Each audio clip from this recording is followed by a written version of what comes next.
या अमेरिका वो चालाक दुश्मन है जो गले लगकर पीठ में खंजर घोंप देता है? आप खुद सोचिए कि आपने किसी को न्योता दिया, आपके घर मेहमान आए, आपने स्वागत किया, सम्मान दिया, और जब वो विदा हो रहे थे तो आपके एक दोस्त ने उनको दरवाजे पर मार दिया। क्या यह आपके आत्मसम्मान, आजादी पर सीधा हमला नहीं होगा? अमेरिका ने यही किया।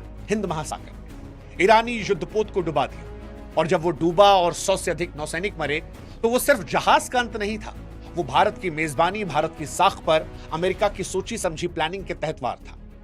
इस हमले से दुनिया भर में एक कड़ा मैसेज गया कि भारत अपने मेहमानों की रक्षा नहीं कर सकता। हिंद महासागर में उसकी हैसियत बगैर अमेरिका की मर्जी कुछ भी नहीं है।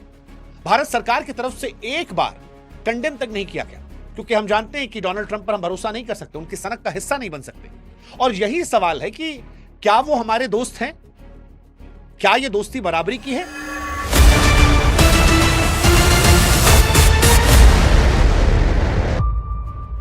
मतलब वर्तमान से लेकर इतिहास तक में आप जाएंगे तो वो हमेशा दिखता है कि अमेरिका ने मीठे बोल भारत के लिए बोले, लेकिन पीछे से ये मेक श्योर किया कि भारत आगे ना बढ़े।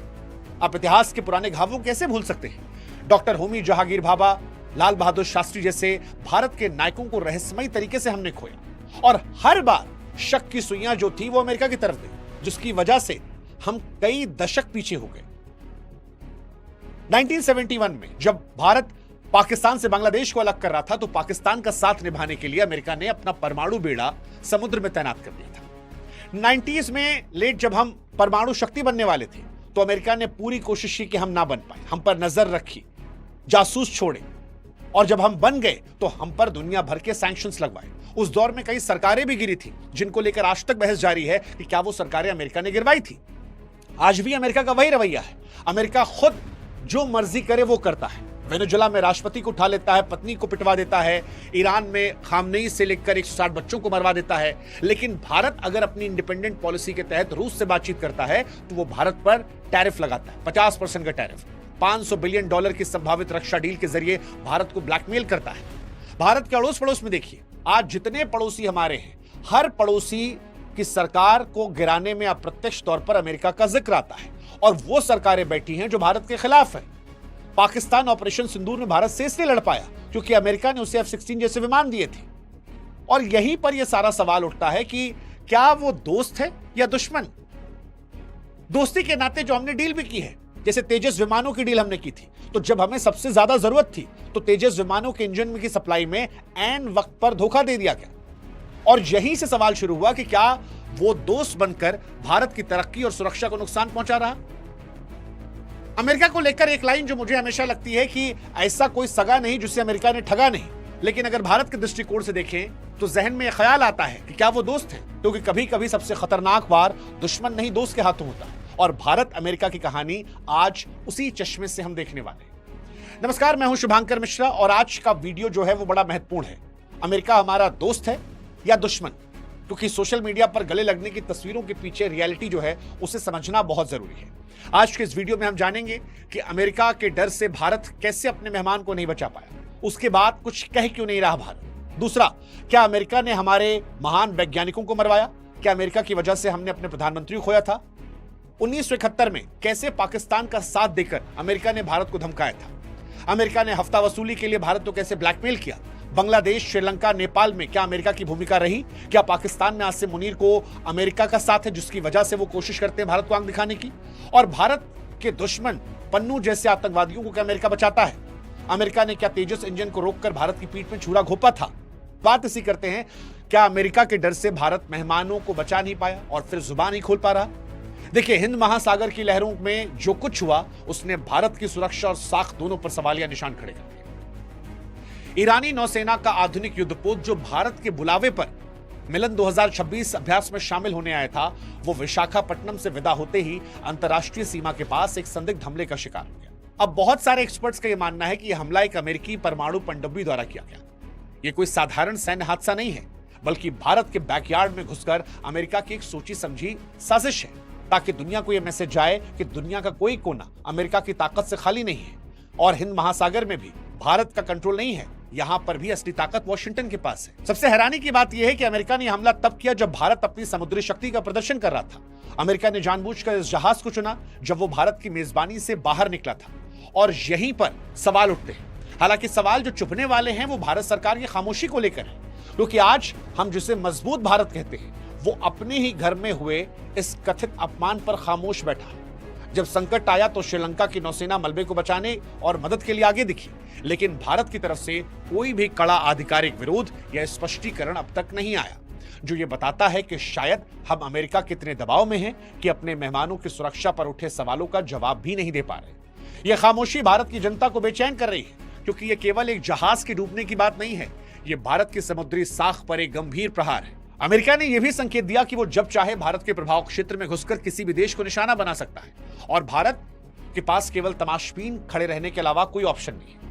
अब बात करते हैं भारत अमेरिका की दोस्ती को लेकर इतिहास में चलकर। क्या अमेरिका ने भारत के वैज्ञानिकों को मरवाया था? देखिए, अमेरिका की दादागिरी कोई आज की पैदाइश नहीं है। अगर इतिहास के पन्नों को पलटे तो समझ में आता है कि अमेरिका ने कभी भी भारत को एक आजाद और ताकतवर मुल्क के रूप में स्वीकार नहीं किया। साल 1966 का साल भारत के लिए एक बड़ा रणनीतिक झटका था, जब भारत के महान वैज्ञानिक डॉक्टर होमी जहांगीर बाबा ने घोषणा की कि भारत मात्र 18 महीनों में परमाणु बम बना सकता है। लेकिन यह सपना अमेरिका की आंखों को चुभ रहा था। 24 जनवरी 1966 को डॉक्टर भाभा का विमान माउंट ब्लॉक की पहाड़ियों में रहस्यमयी तरीके से दुर्घटनाग्रस्त हुआ।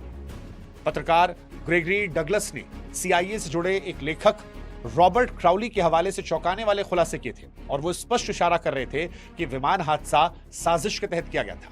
क्राउली के बयानों की माने तो अमेरिका डरा हुआ था, अगर भारत परमाणु शक्ति बन गया तो दक्षिण एशिया में अमेरिका की चौधराहट खत्म हो जाएगी। और ताज्जुब की बात देखिए, इससे ठीक 13 दिन पहले ताशकंद में हमारे देश के प्रधानमंत्री लाल बहादुर शास्त्री साहब की भी संदिग्ध अवस्था में मौत हुई थी। शास्त्री जी के शरीर पर नीले निशान थे, लेकिन फिर भी उनका पोस्टमार्टम नहीं हुआ। एक ही पखवाड़े में भारत ने अपने सबसे मजबूत राजनीतिक नेतृत्व और सबसे बड़ा वैज्ञानिक खो दिया था। कई जानकार इसे अमेरिका का ऑपरेशन क्लीनअप मानते हैं, ताकि भारत अपनी रक्षा के लिए हमेशा पश्चिम का मोहताज रहे। शास्त्री जी ने जय जवान जय किसान का नारा देकर भारत को आत्मनिर्भर बनाने की जो नींव रखी थी, उसे अमेरिका ने शुरुआती दौर में कमजोर करने की कोशिश की। यह साजिश इतनी गहरी थी कि आज भी इन मौतों की फाइलें पूरी तरह नहीं खुली हैं। अमेरिका की लफाजी तब भी थी जब वे हमें शोक संदेश भेज रहे थे और पर्दे के पीछे हमारे परमाणु भविष्य की राह में रोड़ा अटकाए थे। और इसका असर यह रहा कि भारत 2-3 दशक पीछे हो गया।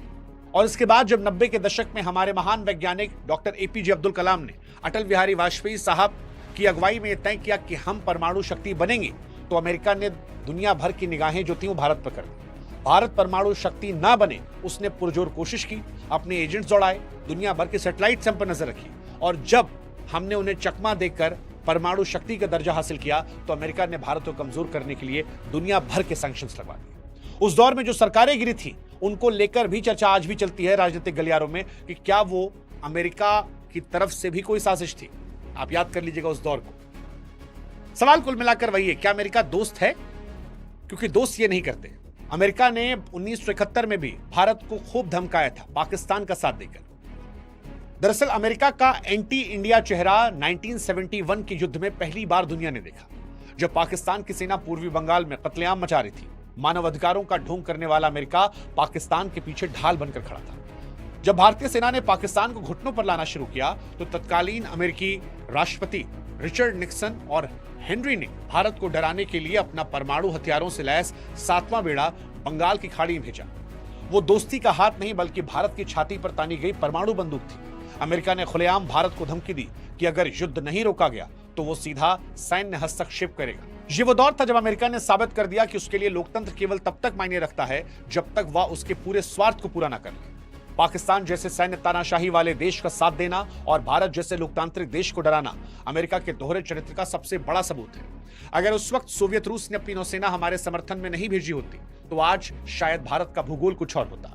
अमेरिका की यह फितरत आज भी नहीं बदली है। आज भी वे वही पुराना खेल खेल रहे हैं, बस तरीके बदल दिए। मजीद वीडियोस के लिए हमारे चैनल क्रिकेट असिस्टेंट को सब्सक्राइब कर लें और बेल आइकन को क्लिक करना ना भूलिएगा, ताकि आने वाली तमाम वीडियोस आप तक बर वक्त पहुंच सके। मिलते हैं नेक्स्ट वीडियो में, तब तक के लिए अल्लाह निगहबान।